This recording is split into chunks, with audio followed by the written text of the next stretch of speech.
Welcome to Vinsud YouTube podcast. Today we are going to read the editorial from the Hindu newspaper on the 6th of February 2023, Sunday morning editorial news. Let's start with the first editorial. India's just energy transition is more than a coal story, by Easwaran J. Narasimhan, is at the Center for Policy Research, New Delhi. Ashwini K. Swain is at the Center for Policy Research, New Delhi. Navraz K. Dubash is at the Center for Policy Research, New Delhi. Moving on to the topic. India's G20 presidency is an opportunity for New Delhi to negotiate a deal for itself while also shaping international cooperation on just energy transitions. Just Energy Transition Partnership is emerging as the key mechanism for multilateral financing by developed countries to support an energy transition in developing countries. This has taken on particular significance following the insertion of the phrase phase down of coal in the Glasgow Pact. After South Africa, Indonesia, and Vietnam, India is considered the next candidate for a Just Energy Transition Partnership.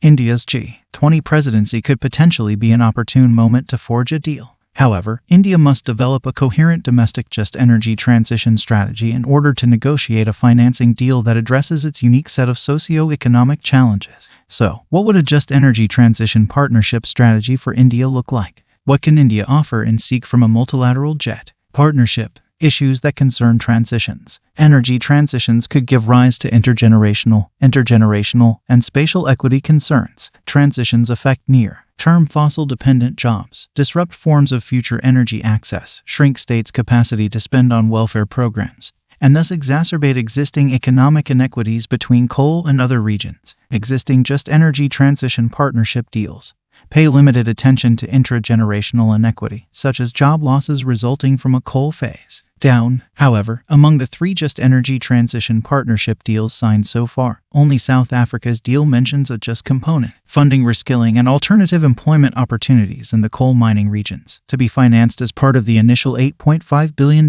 mobilization. The other 2 Just Energy Transition Partnerships, Indonesia and Vietnam, are focused on mitigation finance for sector-specific transitions. Initial Just Energy Transition Partnership negotiations for India last year have reportedly remained stalled over whether and how India should consider coal phase down and how to operationalize India's just transition. The emphasis by developed countries on coal phase down, without adequate attention to country context, disregards the crucial difference in energy transition between industrialized and emerging economies. Energy transition in the industrialized world involves a natural tapering of energy consumption alongside fuel switching to clean energy sources. India's transition requires significant simultaneous growth in energy demand. The Central Electricity Authority projects a near doubling of electricity demand by 2030. A country that is likely to multiply its energy demand requires adequate supply from a diverse mix of sources. India cannot afford to put its development on hold while decarbonizing. The path to a clean energy quest. India has signaled a commitment to clean energy with ambitious targets like 500 gigawatt of non-fossil, including 450 gigawatt renewable energy capacity addition and 43% renewable energy purchase obligation by 2030. These targets are supported through complementary policy and legislative mandates, national green hydrogen mission, fiscal incentives, and market mechanisms. These interventions show India's serious efforts at energy transition, but additional supplementary measures are needed for a coherent JET strategy. Here are 3 sets of actions that could further expedite India's energy transition while also addressing domestic developmental priorities and justice and equity concerns. First, acceleration in redeployment rates to match the pace of demand growth is critical to India's Just Energy Transition Partnership.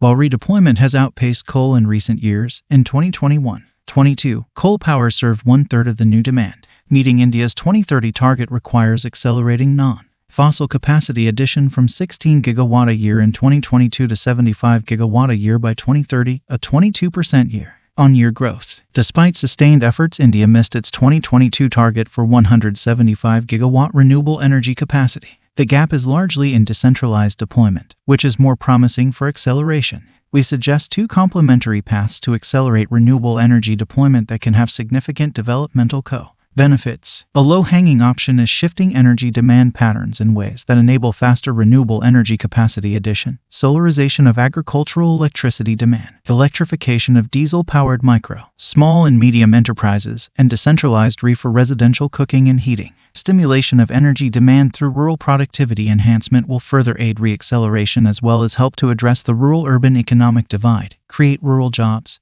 and thereby address generational and spatial inequities. Second, domestic manufacturing of clean energy components is critical to sustain a just energy transition partnership, build energy self-sufficiency, and tap the green jobs promise of 21st century energy. While India has recognized the importance of domestic manufacturing, the challenge is in achieving cost competitiveness. Indian components are 20% costlier than Chinese components. Giving preference to domestic components without addressing cost competitiveness may slow down the pace of deployment.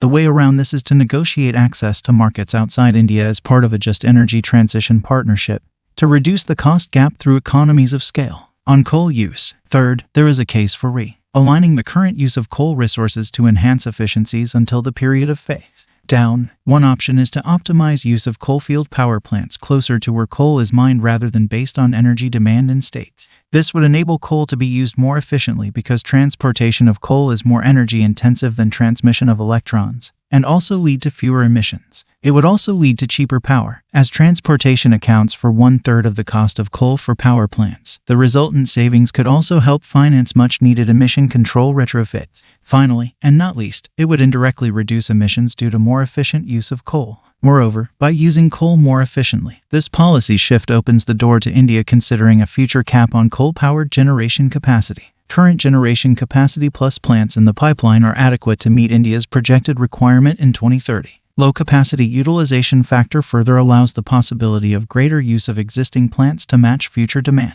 By leading to cheaper and more efficient power, the coal alignment proposed here helps address energy security concerns, making it possible to even consider a future coal-based power capacity cap.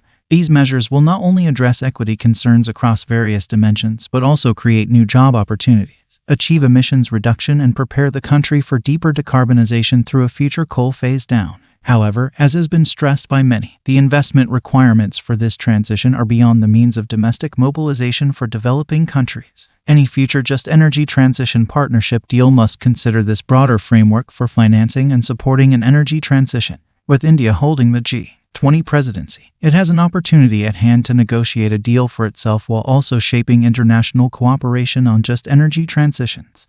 Let's move on to the second editorial. Finding Screen Space for Dalit Bahujan Cinema, by Harish S. Wankhead is Assistant Professor, Center for Political Studies, School of Social Sciences, Jawaharlal Nehru University, New Delhi. In its long history, Hindi cinema has cleverly avoided reflecting on issues of caste-based violence, social discrimination, and emerging Dalit aspirations. In 2022, the box office debacle of big-budget populist Hindi films offers a clue that cinemagoers are rejecting the masala-clad mindless cinema and are looking for newness and artistic caliber. Though there are other releases such as Gangubai Kathiawadi, Jai Hind, Anak and Salam Venki that have engaged with serious issues of marginalized communities. Sadly, these films have not emerged as a popular genre, making it a new alternative in Bollywood cinema. Cinemagoers still find meaning mainly in the conventional slapstick entertainment and often ignore the socially relevant films. A meaningful genre, the recent arrival of a small but impressive genre of Dalit Bahujan cinema is a welcome attempt to change the taste of cinema-goers. This cinematic mode wishes to entertain the audience with creative narratives, clubbed with the values of realism and social responsibility. However, it is too early to suggest that this responsible and meaningful genre will bring in radical change. Therefore, a conscious and intelligent audience, especially Dalit Bahujan viewers, has to promote this new initiative for more nuanced cinematic narratives. There are almost no studies about the demography of the Hindi cinema audience. It is well known that Hindi mainstream cinema as well as experimental or art house cinema often cater to the cultural taste and social interest of the middle-class social elites. Popular cinema hardly represents the aspirations and values of the Dalit Bahujan social groups. In the post-liberalization phase, especially with the arrival of multiplex theaters, the middle-class and elite audience may have emerged as the main patrons of films and theaters, relegating the Dalit Bahujan audience to the sidelines. If one looks at the advent of cinema in India, one finds that artists and technicians from Maharashtra, Punjab had an influential role in the Hindi film industry. In the post-partition period, artists moved to Bombay, subtly dominating the film business. Popular actors and directors became the leading figures who defined the foundational norms of Hindi cinema. Their cinema celebrated the values of secular nationalism and socialism and narrated stories that resonated with the poor classes. Importantly, the dynamic presence of Parsi and Muslim filmmakers such as Firoz Mistry, Ardeshir Irani, Sohrab Modi, Khwaja Ahmad Abbas, Mehboob Khan, etc. established the Muslim social genre as the integral part of Hindi cinema. The rich contributions by the Punjabi, Parsi, and Muslim filmmakers have led to the creation of a secular audience for cinema. Their stories revolved around the social and cultural issues of the Muslims, the poor, migrant, working class, and women, making cinema a responsible art form for social change. However, the caste and Dalit question often remained peripheral during the Golden Age. In the mid-1970s, art house cinema further enriched Hindi cinema with its nuanced depiction of urban poverty, issues of migrant labor, unemployment, and patriarchy. The social questions of feudal exploitation, caste violence, and Dalit repression too gathered momentum in this phase.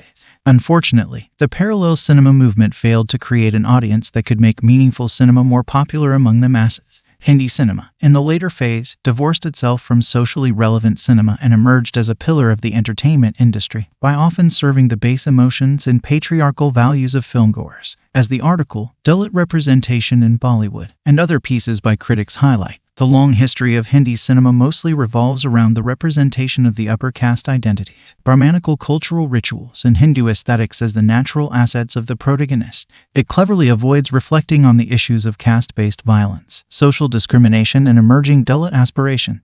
Instead, in most cases, it imposes a structured narrative meant to address the emotive and psychological concerns of the Hindu social elite. Hindi films are often written, directed, and produced by the social elites that overtly celebrate populist and no-artistic banal cinema. Even film critics, historians, and scholars have studied cinema as popular art that is disconnected from rugged, conflicting social realities.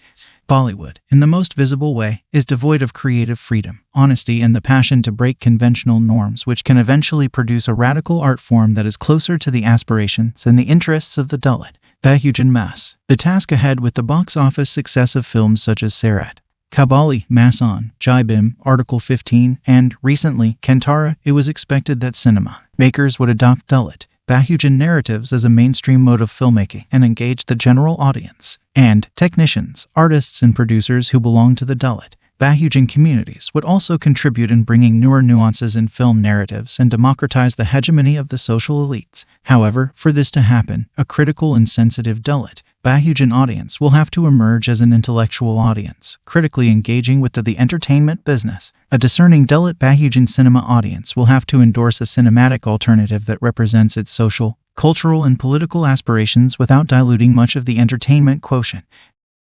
Let's move on to the third editorial, titled Triangular in Tripura. The TIPRA Matha has added a new dimension to the assembly election. It was the rapid rise of the Bharatiya Janata Party that changed the political landscape of Tripura in 2018. The buzz now, 5 years later, is around the Tripraha Indigenous Progressive Regional Alliance Matha, a regional party floated by former royalty Pradyat Bikram Manikya Debarma after leaving the Congress. As it happens, erstwhile arch-rivals, the Left Front led by the CPI and the Congress, are in an alliance that they say is essential to counter the rising tide of saffron in the state, which goes to the polls on February 16. The BJP did not match the high expectations that accompanied its swift rise in 2018. And, last year, replaced Biplab Kumar Deb with Manik Saha as chief minister to reanimate itself. In its 2018 win, the BJP had ended 25 years of left front rule by bagging 36 seats in the 60-member House. It is seeking re-election not so much based on its track record in the state, but by highlighting Prime Minister Narendra Modi's image, central schemes, claims about India's handling of COVID-19, its global economic clout, its G20 leadership, and the central budget. The Left, Congress Alliance, and the Matha have been raising issues of corruption, misuse of government machinery, the reign of fear, and unemployment to target the BJP. By warning people against parties trying to divide Tripura and ignoring questions about its governance, the BJP is projecting the Matha as its main rival. The Matha, which is contesting 42 seats, is expected to do well in the 20 tribal-dominated assembly seats within the Tripura Tribal Areas Autonomous District Council, where it has been in power since 2021. The offer of a pre-poll alliance by both the BJP and the Left Congress Alliance shows that the Matha is a force to reckon with. The Matha rejected the Left Congress offer while negotiations with the BJP fell through after it declined to give in writing that it would grant a greater Tipralan within the constitutional framework.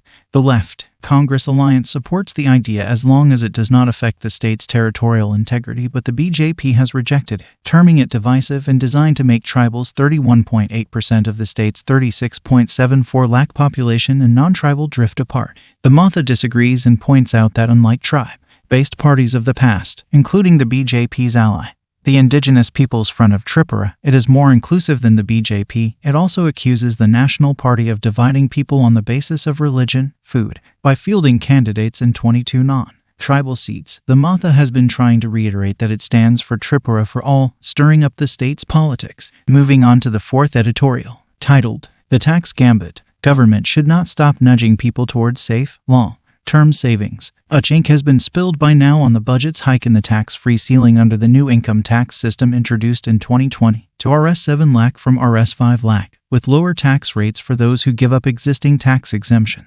Experts outline varying arithmetic to determine at what levels of income and savings taxpayers should consider to switch to the new default regime. The opposition has raised concerns that the government eventually wants to do away with the exemptions that give some social security to the middle class altogether. Industry captains are worried this may affect the savings rate and hit investments. So far, government mandarins have said, among other things, that the savings rate would not be affected. Lower income earners do not save enough to avail the tax exemptions and end up paying higher rates. As an adult, you have to be the best judge on what suits you. Finance Minister Nirmala Sitharaman summed up on Saturday. All of them are individually valid arguments. However, the bigger picture needs to factor in that many are not in a position to be the best judge for themselves, especially not the lower income earners who the government believes will benefit the most in the new tax system.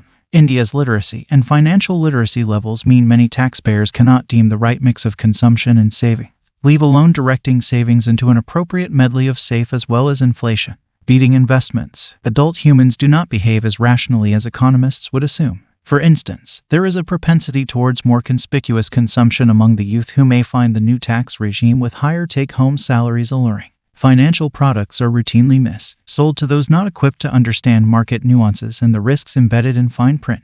In a country that cannot yet provide universal social security and health benefits, the old exemption-based regime helps guide families towards some level of prudent asset allocation to cope with life's uncertainty. With a leg up for building a critical asset over their working lives, a roof over their head, India's retail participation in stocks may have risen in recent years, but not everyone can handle the risks of equity markets or avoid being conned by influencer operators. So the nudge away from the old tax regime must be accompanied by greater financial literacy efforts from the government and regulators and a crackdown on unethical selling practices that could lead to people ending up in penury. If people did not need the government's prodding to act in their own best interest, there would have been no need for mandatory contributions to provident funds and pensions. Let's move on to the opinion page. Title, Are Kerala PSEs a boon or bane? By Ma Umanas Honorary Fellow, Center for Development Studies, Tiruvananthapuram, and Distinguished Fellow, Kaladi Institute of Finance and Taxation, Tiruvananthapuram. The role of public sector enterprises has been strategic and ideological. Although they have played a strategic role in the evolution of the Indian economy, of late they have lost significance. However, Kerala, with 153 enterprises, has accorded a respectable place to PSEs in its economic landscape. Of them, 31 have been transferred, closed, merged, or remain inactive. The effective number in 2020-2021 was only 116, with 10 of them being added in the fiscal year which was under the grip of the pandemic. This article attempts an evaluation of the contributions of these enterprises to the economy of the state, counted as among the 5 most fiscally vulnerable states by the Reserve Bank of India. A disquieting story, a reliable database is not only the handmaid of good policymaking, but is also a powerful tool for public scrutiny. On this score, Kerala PSEs have been a big failure because in 2020-21, only 19 PSEs provided audited accounts. The arrear lag ranges from 1 year to 6. The important financial parameters based on the report, A Review of Public Enterprises in Kerala 2020-21, tell a disquieting story. In 2020-21, the turnover of all the working PSEs was Rs 34,365 crore. This was 2,199 rupees crore lower than the previous year. This is a serious fall because employment increased from 1.29 lakh in 2019 to 1.33 lakh in 2020-21, and investment by 10.05%. More importantly, the average investment per employee increased, while the average profitability per employee registered a loss. For the 3 public utilities alone, Kerala State Electricity Board, Kerala State Road Transport Corporation and Kerala Water Authority, the loss was 1 rupees and 67 cents lakh per employee. The return on investment in 2020-21 was 15.8% per annum. This is an unsustainable loss for a state which chose to invest 8.5% of GSDP in PSE. In this year, the state government gave grants and subsidies to the tune of 4,697 rupees crore besides a central government grant of 1,655 rupees crore cannot be ignored. This is besides a generous 234% increase in budgetary support from the government in 2020-21 compared to the previous year. This leverage was to succor PSEs to stay alive.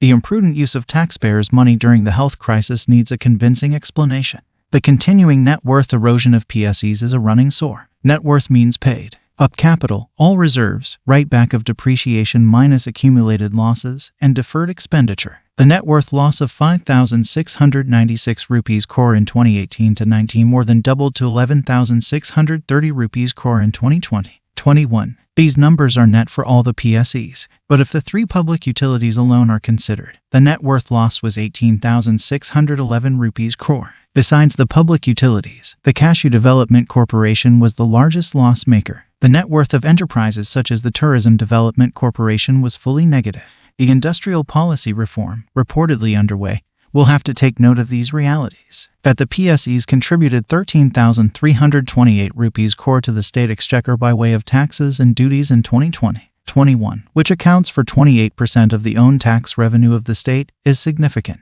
That this big share from PSEs, which generally do not evade taxes, is indicative of the poor tax mobilization effort also needs to be mentioned. At this stage, a few general remarks seem to be in place. There is no clear linkage between the massive financial and physical investment made and the actual performance on the ground. That the government departments which administered most of these enterprises have not always left the management to experts is a misadventure. The norm that public resources should be spent with efficiency, wisdom and prudence has been observed in its breach. The size, structure, and output composition of the PSEs are uneven and do not display a rational mix. Nearly 70% of the enterprises had a turnover below Rs 50 crore. Along with the KSEB, which accounted for 42% of the total turnover, the Civil Supplies Corporation, Financial Enterprises, and the Beverages Corporation, which follow immediately in turnover ranking, made a total of 73%. Nearly 78% of the total investments were also accounted for by the three public utilities. While power supply and provisioning of essential commodities have important social objectives to perform, the production and sale of liquor and chittas are probably not the priority areas to attract sovereign allocations. It is a matter for consideration whether the government should step into areas that do not promote common good, spread effects, and other strategic needs. With the private sector reluctant to invest, especially in manufacturing, Kerala youth look to the public services as a great job provider. KSEB, KSRTC, and KWA alone account for 52% of employment. Cashew nut processing was once the leading employment provider in the private sector. Today, with regard to negative net worth, this sector is next to KSRTC and KSEB, followed by the Civil Supplies Corporation. These four enterprises accounted for Rs 26,420 crore of net worth loss. All public watchdogs, including the trade unions, remain silent on this. The four also made a total loss of 2,813 rupees crore in 2020-21. If social ownership of any production or service fails to deliver common good, including triggering a multiplier effect to catalyze more investment and employment, then it remains as a millstone around the fiscal neck of the state. This sector demands rigorous scrutiny and radical reforms. Let's move on to the second opinion page. The Congress's house is not in order. The party's troubles in Kerala go beyond the resignation of Anil Antony. When the controversy over the BBC's documentary on Prime Minister Narendra Modi broke out, Anil K. Antony, son of former Defence Minister and Congress Working Committee member A.C. Antony, caused an uproar in the party circles by criticizing the British national broadcaster for undermining India's sovereignty. Mr. Anil Antony, who faced online abuse and calls for retracting his tweet, subsequently stepped down as the digital media convener of the Kerala Pradesh Congress Committee and national coordinator of the All India Congress Committee Social Media and Digital Communications Cell. Incidentally, Mr. Anil Antony made these remarks on the same day that ICC leader Rahul Gandhi questioned the ban on the documentary, which claims to have investigated some aspects relating to the 2002 Gujarat riots when Mr. Modi was Gujarat Chief Minister. Even after his resignation from these posts, Mr. Anil Antony continued his broadside against the BBC on social media. He said the BBC is known to repeatedly use truncated maps of India without Kashmir, and termed it as a perfect ally for the current Congress leadership. He also targeted AICC General Secretary Jairam Ramesh and spokesperson Surpriya Srini.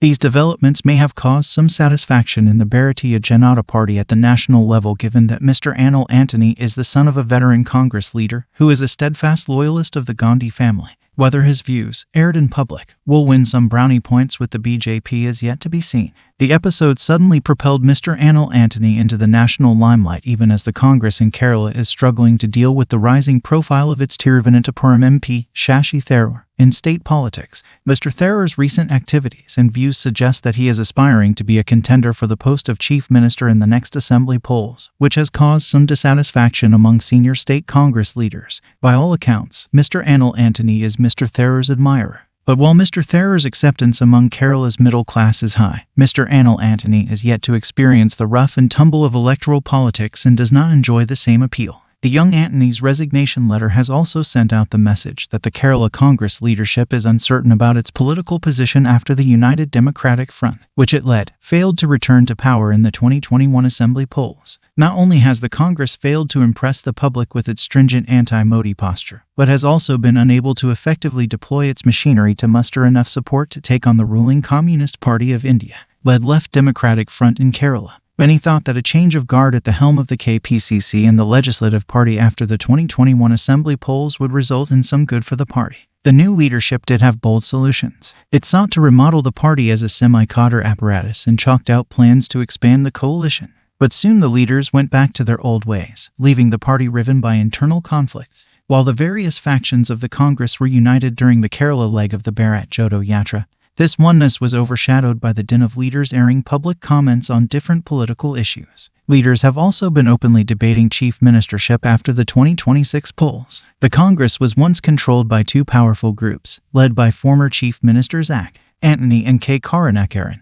It is now divided into multiple factions. Its political troubles appear deep-rooted. Leaders seem insecure and apprehensive, and the organizational set up in the lower rungs is almost defunct. Several MPs are wary about their future and are waiting in the wings to shift to state politics. Simultaneously, the CPI is making overtures to its rival coalition partner, the Indian Union Muslim League. After establishing a direct line with the Samastha Kerala Jamiatul Ulama leaders, political observers feel that there is a crab mentality in the Congress leadership. The process of organizational polls is stuck, as leaders have little clue as to how to go about it. Many local-level leaders have started to walk out before being elbowed out. Unless the leadership collectively and consciously decides to get its house in order, the party risks being routed in the 2024 Lok Sabha polls. Let's move on to the data point, titled, The Discrepancies in the Latest AISHE Report. Significant inconsistencies were observed in population projections and gross enrollment ratio calculations. He recently released All India Survey on Higher Education 2020-21 report had revised the gross enrollment ratio in higher education retrospectively for the previous 4 years by recalculating it based on population projections as per the 2011 census. Previous reports had used projections based on the 2001 census. GER, expressed as a percentage, is calculated by dividing the total enrollment in higher education courses by the projected population in the 18-23 age group. Based on these retrospective revisions, the GER of most states in India went up or down between 2016 and 2019. However, a comparison of the population projections used in the AISHE 2020-21 report with the Census of India's report by a technical group on population projection, released in July 2020, shows variations. The COI report is used by various ministries. In fact, the Education Ministry, which released the AISHE report, has ascertained the population in the 18-23 age group using the COI report. The same is on its website. Chart 1 shows Tamil Nadu's population projection used in the AISHE 2020-21 report between 2016 and 2020, and the population forms the denominator in the GER calculation. That figure too changed significantly. Chart 2 shows Tamil Nadu's GER in higher education according to the AISHE 2020-21 report based on the 2011 census, and the state's GER according to the AISHE 2019-20 report, based on the 2001 census. Across all the years, GER was revised downwards in the recent report. Specifically, according to the old report, in 2019, -20, Tamil Nadu's GER had crossed 50%, which was marked as a key achievement by a major state. This has been revised to 49% in the latest report. Notably, even if the population projections given in AISHE 21 were used to calculate JR. The numbers do not match with the ones given in the report. Table 3 calculates JR using the population projections and the enrollment figures, both taken from the AISHE 2020-21 report for Tamil Nadu. The calculated figures by the data team do not match with the ones stated in the report. Moreover, in Himachal Pradesh, the projected population in the 18 to 23 age group for 2019 was revised upwards by 6% in the AISHE 2020-21 report compared to the AISHE 2019-20 report. However, despite this revision, the state's JR for 2019 remained the same in both the reports, though Tamil Nadu was used as an example to highlight these discrepancies in the latest AISHE survey. As shown in graphs 4A and 4B, such variations in population projections and JR calculations were recorded in other states as well. For instance, as shown in Chart 4A, the difference in population numbers between the latest AISHE figures and the COI's numbers for 2016 in Uttar Pradesh was more than 8 lakh. As shown in Chart 4B, a difference of 2.3% points was observed between the calculated JR and the JR stated in the latest AISHE report in Himachal Pradesh for 2019. Projection based on the COI report. For the first 4 years, there are sharp deviations between the two projections. The figures based on the COI report show a gradual decline between 2016 and 2020, whereas the population figures in the AISHE 2020-21 show an increase for the first 4 years and a sharp drop in 2020. Despite both the reports using the 2011 census for population projections, the numbers vary widely, given that the projected population forms the denominator in the JR calculation. That figure too changed significantly. Chart 2 shows Tamil Nadu's JR in higher education according to the AISHE 2020-21 report based on the 2011 census and the state's JR according to the AISHE 2019-20 report based on the 2001 census. Across all the years, JR was revised downwards in the recent report. Specifically, according to the old report, in 2019-20, Tamil Nadu's JR had crossed 50%, which was marked as a key achievement by a major state. This has been revised to 49% in the latest report. Notably, even if the population projections given in AISHE 2020-21 were used to calculate JR, the numbers do not match with the ones given in the report. Table 3 calculates JR using the population projections and the enrollment figures, both taken from the AISHE 2020-21 report for Tamil Nadu. The calculated figures by the data team do not match with the ones stated in the report. Moreover, in Himachal Pradesh, the projected population in the 18-23 age group for 2019 was revised upwards by 6% in the AISHE 2020-21 report compared to the AISHE 2019-20 report. However, despite this revision, the state's JR for 2019 remained the same in both the reports, though Tamil Nadu was used as an example to highlight these discrepancies in the latest AISHE survey. As shown in graphs 4A and 4B, such variations in population projections and JR calculations were recorded in other states as well. For instance, as shown in Chart 4A, the difference in population numbers between the latest AISHE figures and the COI's numbers for 2016 in Uttar Pradesh was more than 8 lakh.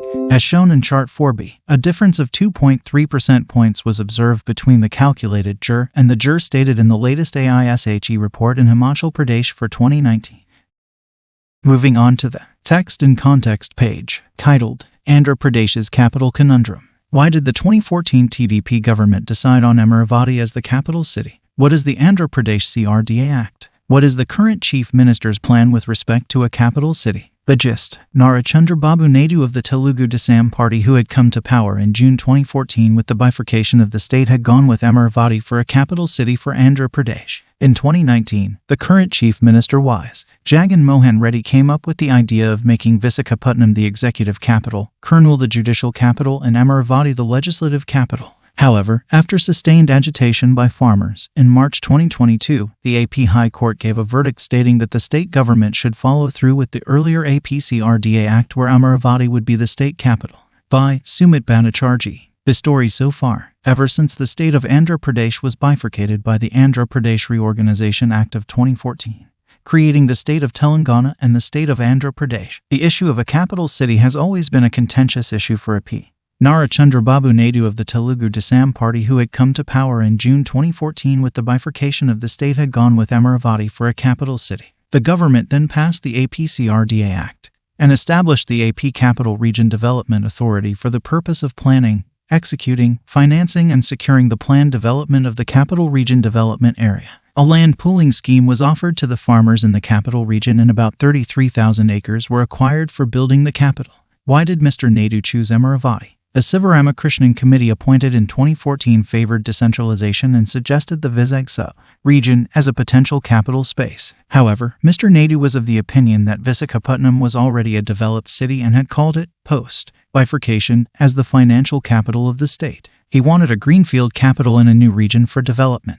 What changed? In 2019, YSR Congress defeated TDP to form the government and immediately appointed the G.N. Rao Committee to give a report on the earlier decentralized capital idea. Based on the report, current Chief Minister Y.S. Jagan Mohan Reddy came up with the idea of making Visakhapatnam the executive capital, Kurnool the judicial capital, and Amaravati the legislative capital. In January 2020, the Assembly approved the repealing of the APCRDA Act and passed the AP Decentralization and Inclusive Development of All Regions Bill, 2020. However, about 63 farmers approached the AP High Court against the new act, and after sustained agitation in court proceedings, in March 2022, the AP High Court gave a verdict stating that the state government should follow through with the earlier APCRDA Act, where Amaravati would be the state capital. Following the verdict, in September 2022, the AP government filed an appeal in the Supreme Court against the High Court's verdict, citing infringement of rights to federalism by the High Court and arguing that it is the state's prerogative to decide on its capital city. On November 28, 2022, the Supreme Court stayed the Andhra Pradesh High Court's order for developing Amaravati as the only capital of the state, saying courts can't act as a town planner. But it has reserved its final judgment and the hearing process is still on.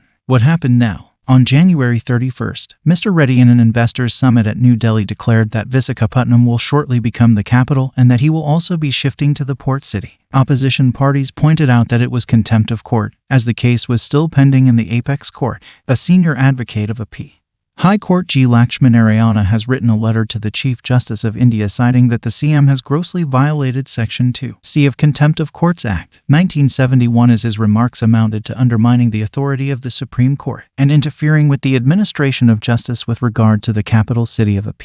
While the state is primarily fighting on the grounds of infringement of federal structure, a few critical legal aspects such as property rights and contractual obligations to farmers need to be considered. Moving on to the text in context second topic, titled, Scientists Take on the Union Budget 2023-24. The gist. Dr. Rajesh Gokhale states that the vision for a new India is clear in the budget.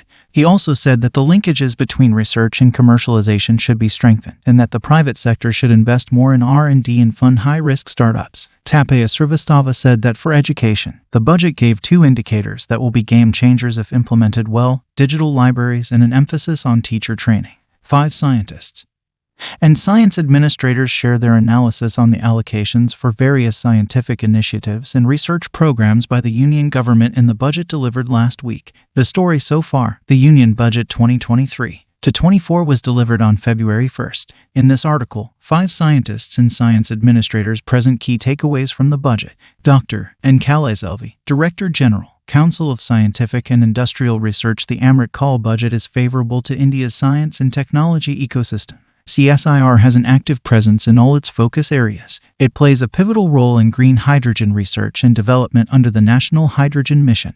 It has a sickle cell anemia mission, as the budget announced a national mission to eliminate this disease by 2047. The application of AI in various sectors and focus on futuristic medical devices and technologies augur well. CSIR has an ongoing AI program to augment AI application in several areas. A new program to promote innovation in pharmaceuticals at centers of excellence is heartening. This is also a truly green budget with several announcements on the environment front. Dr. C.P. Rajendran, National Institute for Advanced Studies. India's 2023-2024 budget allocated 2,000 rupees crore more than what the Ministry of Science and Technology received in 2022-2023. The Department of Science and Technology saw a major uptick, but not a big jump after inflation and GST. The infusion is probably for the National Science Foundation. It's unclear how the financial management of this new funding scheme will differentiate it from existing funding agencies stifled by bureaucracy. Researchers often feel it's easier to have a project approved than to receive funds periodically. So while we need more funds, it is equally important that India break the bureaucratic barriers in science departments. Dr. Rajesh Gokhale, Secretary, Department of Biotechnology. The vision of a new India is clear in the budget.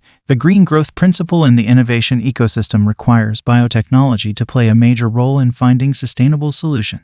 DBT is developing a policy framework for high-performance biomanufacturing to foster world-class facilities and workforce in synthetic biology-based manufacturing practices. It will build on our response to COVID-19 by improvements in healthcare S&T with a focus on One Health. DBT will operationalize the Tuberculosis Genomic Surveillance Consortium to predict drug resistance. It is also developing a program to genetically characterize minor millets. The linkages between research and commercialization should be strengthened, and the private sector should invest more in R&D and fund high-risk startups. Dr. Soumitra Banerjee, Professor, Department of Physical Sciences, Indian Institute of Science Education and Research, Calcutta. The current level of S&T expenditure is hopelessly inadequate if India is to compete at the international level in knowledge generation.